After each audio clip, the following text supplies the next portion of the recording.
So I've officially started recording right now. Let's sum up the things that we've been discussing before the recording started. Frederik, Chimanga, and me, Tino Zwirs, are interviewing Ivo de Geus, an entrepreneur that we've both known for a while. Ivo, thank you for being here. Thanks for welcoming me. It's great to be And here. yeah, I'll take a sip of your coffee, of course. Get it? Yeah, we're going to talk to you and question you some things about you as an entrepreneur and Right. how you managed to grow to the point at where you are right now. Right. At first, we've looked at your LinkedIn and at your Facebook profile, of course. Could you tell us a bit about yourself? Right, about myself. I am a very enthusiastic person. I've always been a digital obsessed person. Most of my life I've been involved in wiring and digital products. It's a great tale about my past when I was first acknowledged to be a very digital person. When I came to my aunt in England, I went into the closet, and that's where she kept the stereo and all the wires and all the digital stuff, her camera. We just arrived. The whole family was just getting some tea, and I was lost. I was found later in that closet, taking out everything in that closet and putting it out on the floor. So I guess that's where it all started. Then a few years later, I started making some movies about our local fair in the village where I live.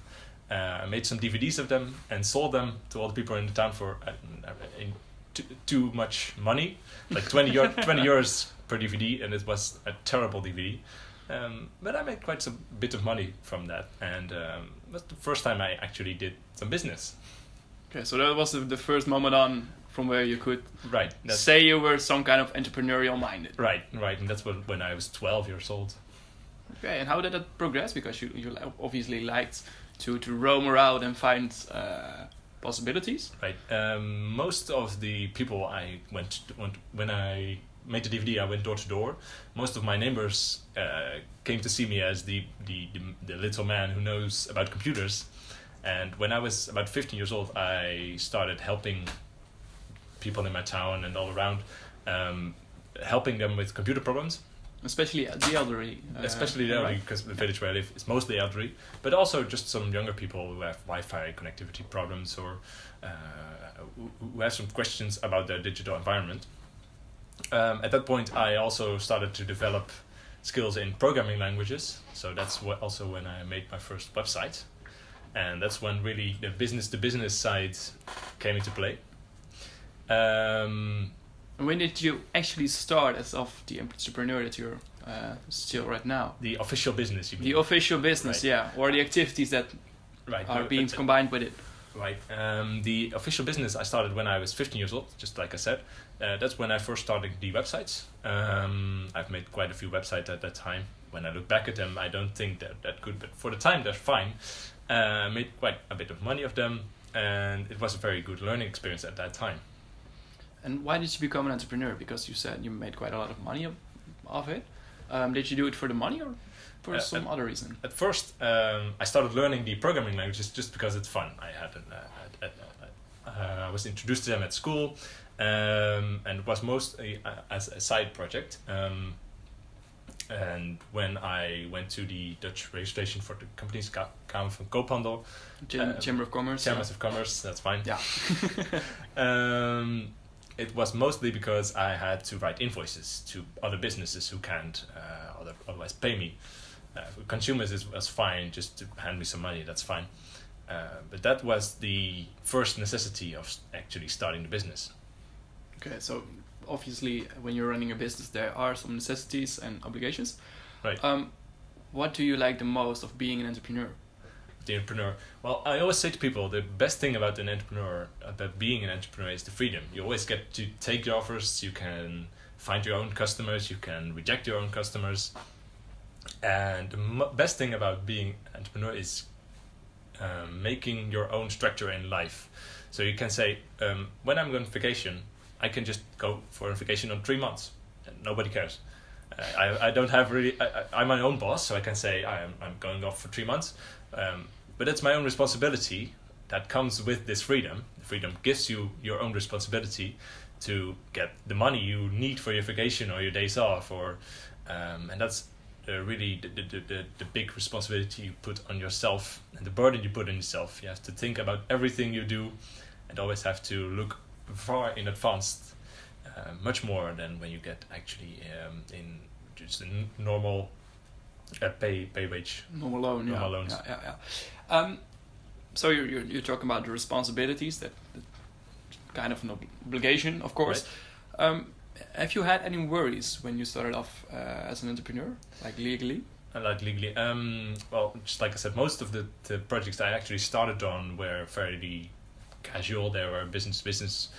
There were projects I knew from people around me, and because you're young, people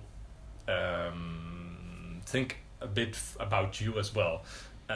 That's why the starting was actually very easy at that point. But you can see when you grow up, people expect more of the responsibility, just like I said, from you. And the legal obligations become more fixed. So you have to pay contracts, you have to put on every document you have to set up and bring to, how do you say, notaris? Yeah, I don't know. Yeah, you have to register the documents. Yeah. So that's the transformation you make across those years. It gets more fixed, but you don't give up your freedom, because everything you do, you decide for yourself. That's when I come back to your question is freedom is central. Freedom is central. Yeah, that's what it all comes down to. Okay. So you said something important and quite interesting about that your first customers were like the local businesses that right. you offered websites. How did you progress from there? Because at some point you're out of your standard network, right? Like the ones you know. How did you progress to new customers? New customers. You can take both perspectives of this. I have gone to my local shopping mall when I was a bit younger. I started flyering. I made my own flyers. Can I help you with computer problems? Your computer is a bit slow. Can I help you? That's the way I get the actual customers for computer problems. And along those lines, you expand your network, because some of those customers you don't have in your network directly. Mostly when you deliver quality products, people will recommend you to other people. So I have made quite a lot of websites using those casual flyers. That's how you expand your network. Like I have helped some people repair the computers, and they will recommend me as like the digital guy who also makes quality websites to businesses they know, because the network is giant. Yeah. And there's a famous theory that I always believed in. You are always 6 handshakes removed from everyone around the world. And that's a very strong networking theory, because that means you can expand your network in all directions, and you can reach everyone within these 6 handshakes. And that's a really big theory, just to expand your network. You say you believe in the Right. theory. Do you have any experience with the theory itself? So have you where did you come using that theory right now, if you look back? If you look back, there is there's a path I've followed, like you do. You're not always in control. You're always in some factor. You have to have a bit of luck. That's always a factor. But through those networks, through those handshakes, I've come across business I work a lot of right now. That's where I make apps. That's where which is Gideon right now. Right? Yeah. That's where I work a lot of hours. That's where that's my biggest customer at this point.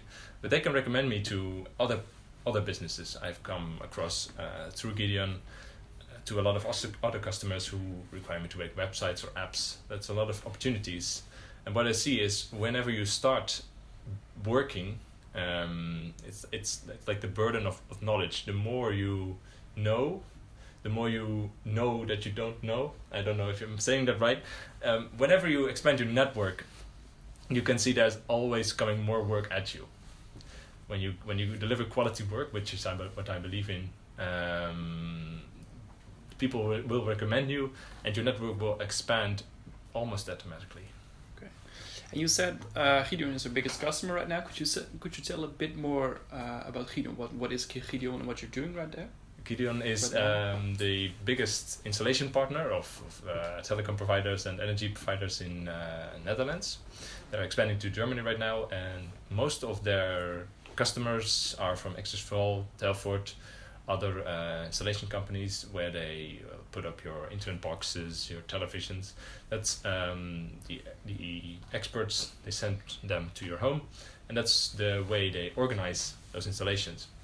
Right now I'm working on a project right there to have their new business line be set up more efficiently. They're investing in a new concept for installation of solar panels. They have some systems, and they asked me to make another app for the field workers to register every action they make in the field more efficiently. Because when they're on the roof and they put on your solar panels and they set up everything, you don't want to have hassles with papers or registration forms or online websites that go down. They actually wanted me to build an app that works offline, and that's what I'm working on right now. Okay, so do you prefer working on efficiency, like growth and efficiency, or do you prefer working on more other type of projects? Right. What do you prefer? I think it's a big balance you have to make, because you have to have some form of stability. As a business, you need to always have your vision in the future. Just like I said in the beginning, you have to look forward. You have to see, how can I use this project to fund other projects that might help fund other projects in the future. Yeah. So it's not the only project I'm working on right now. I have a lot of side projects that actually require a lot of more time besides Gideon. But I see a lot of potential in those projects as well. All right, so talking about growth, one of the most cliche questions to ask, where do you see yourself in 2 years? 2 years. I see myself as a collaborator, just like I am doing right now, only with a lot more established products. So you can have a bit more security. That does mean with security does come in flexibility. So you mean a little more certainty? Right, certainty. Yeah, okay. That's it. Yeah, sorry. So when you have a lot of running projects that make you money, you have some obligations to other companies, which is a burden. Like you give up a bit of freedom. You have to weigh those things just to see, where do I put my where do I put your effort in? Put my effort in to get better at the long run. So to see, just like I said before, you have to fund other projects you do right now, in which you see potential in the future, with projects you do right now, which is what this business is all about. You have to innovate. You have to continue building your products, your services. So your strategy to grow actually to the point where you see yourself in 2 years is to retain the earnings into projects that you believe in. Right. That's the best outcome in this case. I don't believe in having fixed points. You have to always have different points on which you are dependent. Otherwise, you just get a normal wage slave, as you can call them. And that does sound a bit. It does sound a bit putting down. I don't mean it that way, but when you are on hourly contracts, you are very dependent on one point, and that's the freedom you give up. Because at the whim of your boss, you have to get up, get to your work. This is for some people that's fine, but I don't. That might be a personal thing. I don't like the restrictions this has on your freedom. Because when I don't want to get into work, I can just get a day off. That's like the freedom I talked about before. And when talking about a wage slave, as you call them, every strategy also has the possibility to fail, of course. Of course. There's always weak points. Yeah, of course. And do you have some kind of exit strategy, like when things actually go south and you're fully dependent on one customer, and that one customer isn't able to hire you anymore. Right. How do you see an exit strategy? Do you even have one? At this point, I think that's another case of looking forward, having the resources built up, having your network open, always be open for more work. At this point, that's what I say honestly, I am very dependent at this point at Gideon. They are my biggest customer, right? That's what we call them. But in the ideal scenario, I am dependent on 5 or 6 different customers who all deliver work in equal portions. So when one drops, I can just fill the hours using the margins I have at other companies. That's the best case scenario. And what's the worst case scenario? And how would you act on that with a strategy? Have you been thinking about that? At the worst case scenario, at this point, that would mean... So when Gideon stops? When Gideon stops, that would mean I have to access my reserves, which I have. At this point, I have half a year of reserves, which I can access and just continue on with my life. And in this point, I believe that in 6 months, that would offer me enough time to find another customer or multiple customers that offer me work in the same field and offer me the same amount of financial composition. Okay. You just told us that you've been growing from helping elderly people with a computer for a hourly cost, which is most likely way less than what you're earning at Gideon right now. Right. Would you be willing to step down from what you're earning right now and the things that you're doing at Gideon to enable yourself to get new customers, which would possibly want computer help for the elderly? Like I said, being an entrepreneur always requires some kind of flexibility. And if that's what it comes down to, if I have to help other people, which is what I like, which is what I started on. I love helping other people improve their lives, which is what I'm doing right now, I believe. I'm helping the expert fields right now. I'm building other services that help people improve their lives. But it can be a small scale, as helping elderly just fix their computers. So if that's what it takes to put me back on track, sure, I'm very open for that. One of the reasons why I asked you this is because, in my opinion, entrepreneurship is also a bit about stubbornness, being stubborn into possibilities. Do you recognize yourself into that? I do very much, yes. And the stubbornness is a big trait of being an entrepreneur. And holding on to your ideas, to your projects, to your principles is a big thing, because if you don't do that, like for example, when I first started, I was with the entrepreneurship, I was working around the clock. I was working 24 hours a day, 7 days a week. You can always say that, but that ruins the work-life balance you have, which is a big thing among entrepreneurs. Because mostly in the digital sector, you can work all the time, everywhere, anywhere. So at some point I decided Sundays are rest days. And that's a principle you have to hold on to. So 24/6. To a certain degree. 24/6, right. What do you see as the perfect working balance? Because we've known each other for quite a number of years right now, but I know you're off on Sunday. How is your working balance for the remaining 6 days? The remaining 6 days, I go hard. Like, you can say that. I try to get up every day at 5 a.m. and try to sleep at 10 a.m. because I've discovered I'm most productive in the mornings, very early in the mornings. So that's a work-life balance you have to take into consideration. You can always stretch that a little bit. You have to be a bit flexible in your sleep, but you have to get your sleep back at some point. That's what rest days are for. Okay. And you've been talking about partnering up with people. If you're talking about customers, you can have big customers which you work on yourself, like you work for Gideon and there's nobody in between. Right. How do you see partnerships? Like you partner up with someone and together you will work for a number of customers. Yep. How's your view on partnerships? That's funny that you say it, because that's the thing.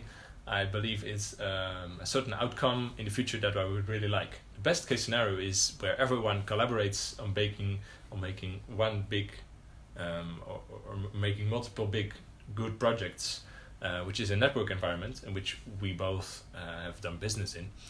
We still do.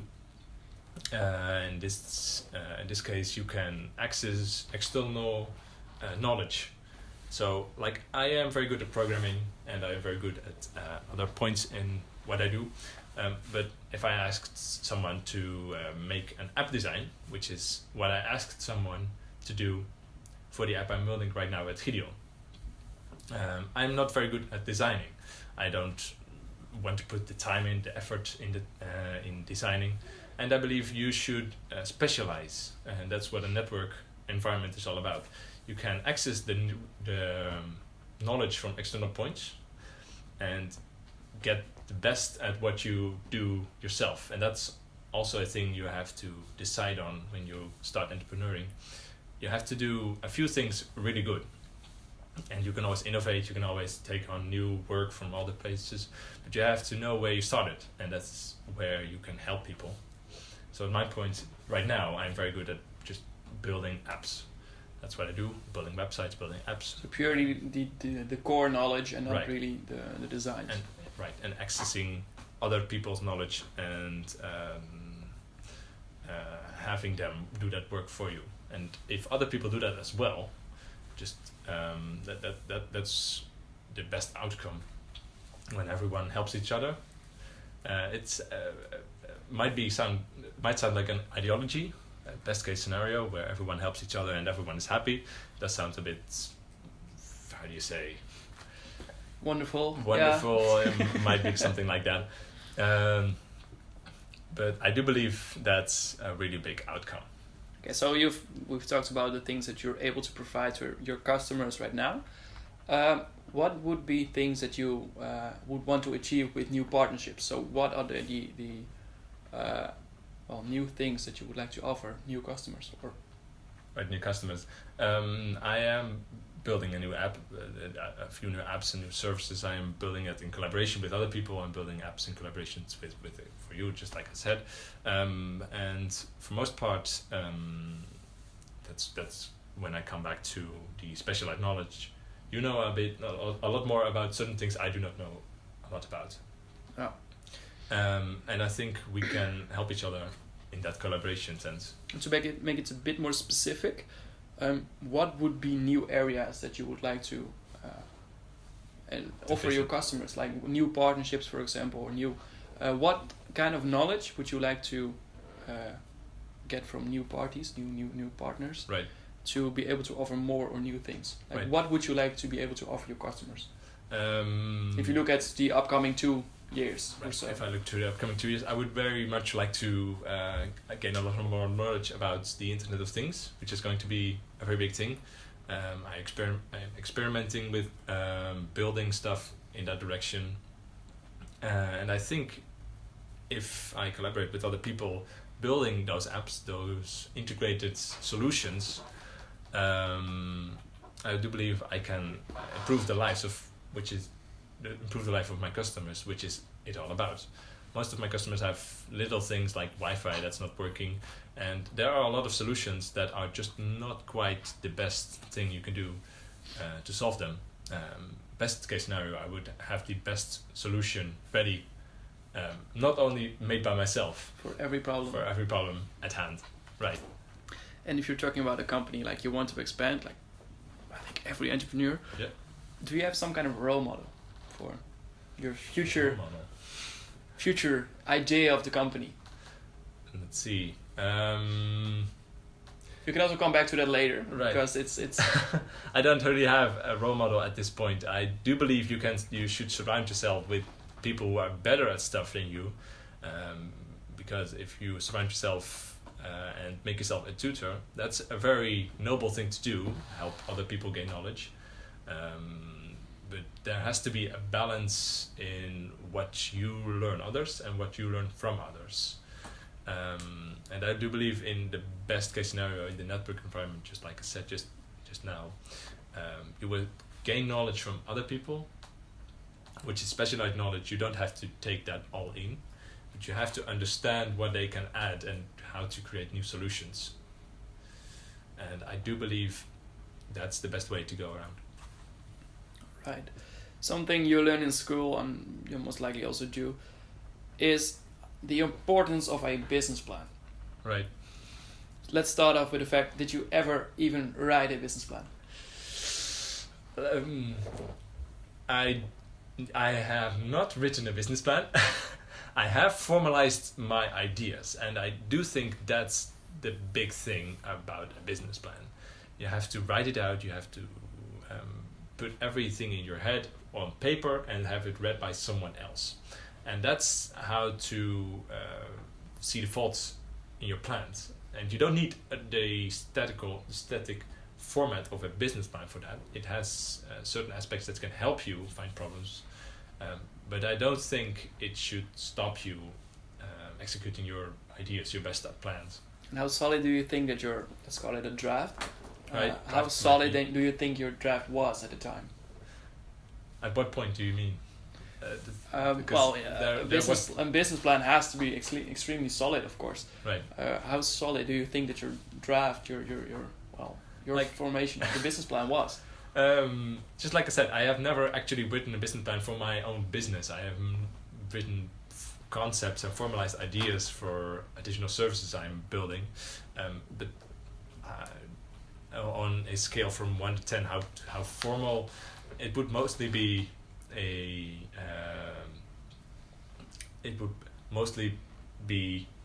let's see how to rate it.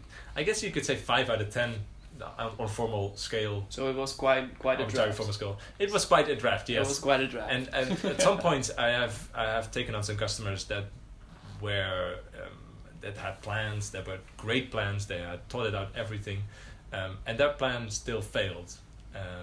And that can happen with every business plan, as you know. But I think just reiterating on what I said just earlier, formalizing your idea and having it read by others, collaborating on those things is the best thing you can do to execute your idea. Do you think that a business plan can prevent people from doing what they want to do? Like I know some entrepreneurs that want to stick on writing the business plan, and then at some point that they don't know what to write at some parts of the business plan, they think, being an entrepreneur is nothing for me because I can't even write a business plan. I think that's an idiotic idea of having a business. Just writing a plan. You should formalize your idea. That's very important. Just what I said. But having the static format and having that limit you executing your ideas is terrible. Because the best entrepreneurs I know, they have not really started by making a business plan. It can be a very, very good start when you have the idea thought out, but the idea can develop. It should grow. Evolve. It should grow along with your business. And I don't think that you can think out everything at once. Okay. Well, we've talked about your customers, where you started at first and where you are right now. We've talked about how you do your marketing. Right. Let's talk a bit about finance, because finance is. It's a big thing. It's a big thing as an entrepreneur. Sometimes it's a bit of a taboo. Yeah. Like you said, discussing finance with other entrepreneurs. Is less hard, in my opinion, as an entrepreneur.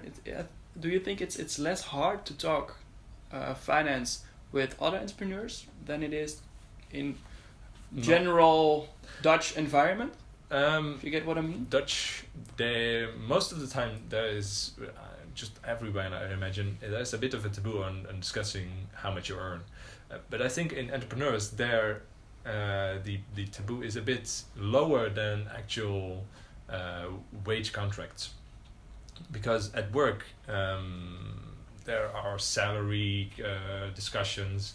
You can negotiate your salary with your boss, and at some point that taboo of not knowing what other people earn and not saying what you earn yourself to your colleagues developed, and in some sense it's a self-supporting structure, because if if you don't share that knowledge with your colleagues, they're not going to share it with you. But if everyone shared that knowledge with everyone would be better, because you can negotiate with your boss. Hey, some person earned more than me than I do.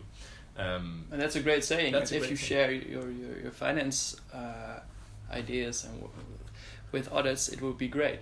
Right. So let's make it more specific. How easy was it for you to get your funding at the beginning? At the beginning, well, like I said, at the beginning, I had to set my hourly tariff at some point, and I had to kind of feel whenever people said you are quite cheap or you are very expensive.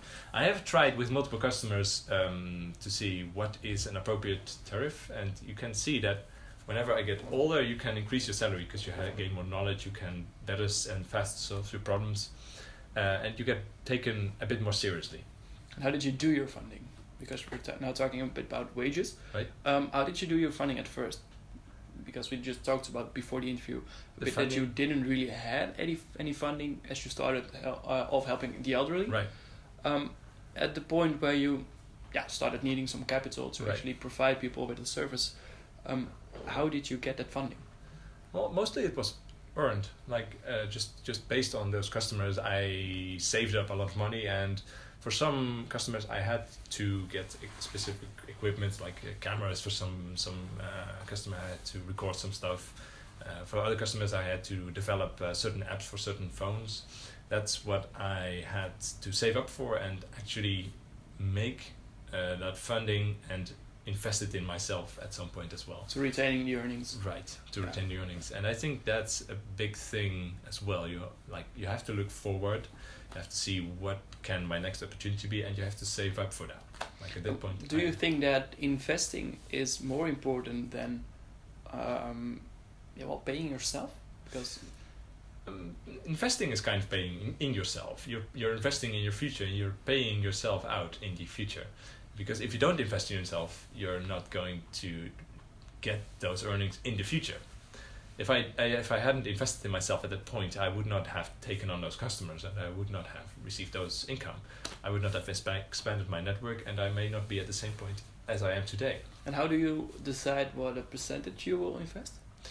Is there some kind of is it just gut feeling, or is it just that you say, I want to invest, let's say 60% of each month, quarterly?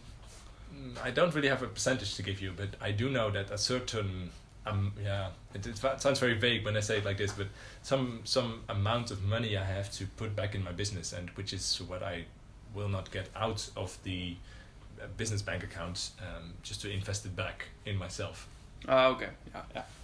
Well, let's sum it up for a bit, because we're kind of running on time. If you look back at your last 5 years as an entrepreneur, right, what were the biggest challenges? Biggest challenges? Because funding wasn't really that hard for you. No. And customers weren't also in the first months?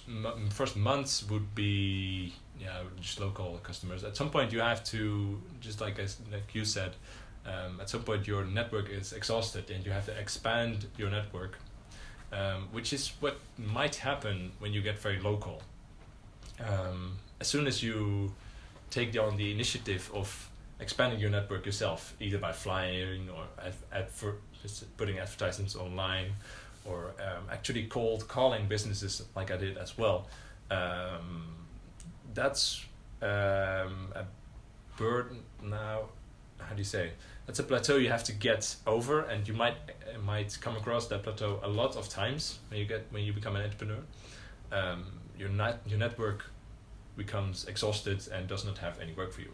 At some point, your network will generate this work for you when it is exhaustive enough. But at some point you have to expand your network even further, and that's a thing most entrepreneurs in my sector as well, but mostly in my sector, come across. Okay, and being entrepreneurs is always a bit fake, because when are you entrepreneurial minded and when are you an entrepreneur? Right. What is, in your eyes, what is a successful entrepreneur? Like, when are you when are you able to call yourself a real entrepreneur?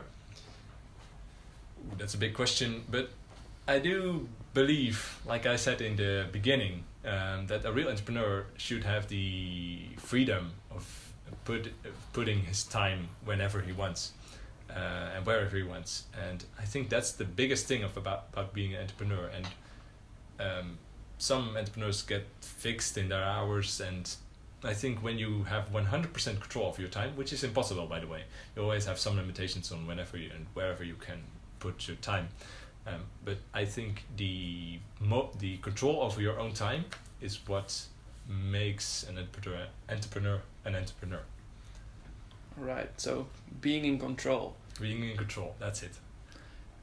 And let's sum it up in a last question.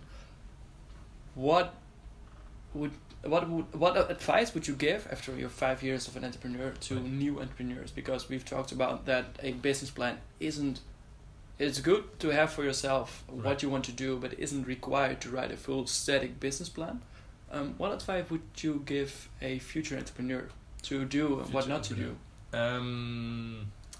Let's start off what not to do. What not to do is fix yourself at one point. You should always strive for more flexibility, which is very vague, I realize that, but in the number of customers. In the number of customers and in the type of work you do. At start, you have to take on a number of different work and different types of work. At start, just like I said, I have to invest in cameras. I did just about everything that's digital. But at some point, you have to focus what you are very good at and specialize.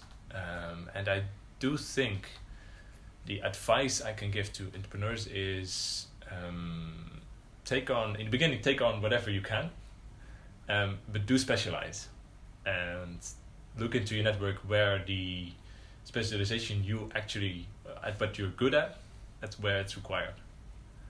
All right. Thank you very much for this interview. Or Fredrik has one more question. Yeah, thank you very much for your interview. It's been a nice interview. Thank you. I have one last question for you. What barriers do you experience with regard to the government?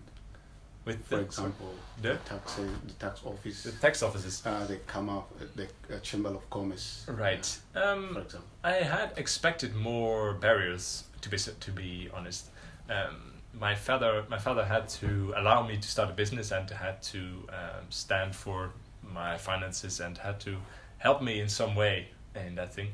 But I think the Dutch government is very flexible in some way in that aspect. How do you mean flexible? In what ways? In what ways? You can start your business at 15, just like I did, and they mostly treat you the same as if you were a giant corporation. That's the flexibility, which is not kind of you have to ask, is this flexibility or is this apathy? I don't know, but I think for my perspective, it's flexibility. All right. All right. Any other questions, Fredrik? Thank you for the interview. Definitely. It's been a nice interview, and thank you for taking your time. Thank you for having me to our interview. Tino, thank you very much for carrying out most of the job, and I've been writing down what is relevant and the flow of the interview. Thank you very much. And over to you, Tino. And just to say it one last time, the recording will be put online, but will be private. Okay. So that only Fredrik and I will listen to it once more to make up our report, and also our teacher will be listening to the audio. Yes. So. Okay. So do you give consent to that? I do. All right. Well, thank you. Thank you I'll very stop much. recording now, and we'll have some coffee. Thank you. Sounds like a good plan.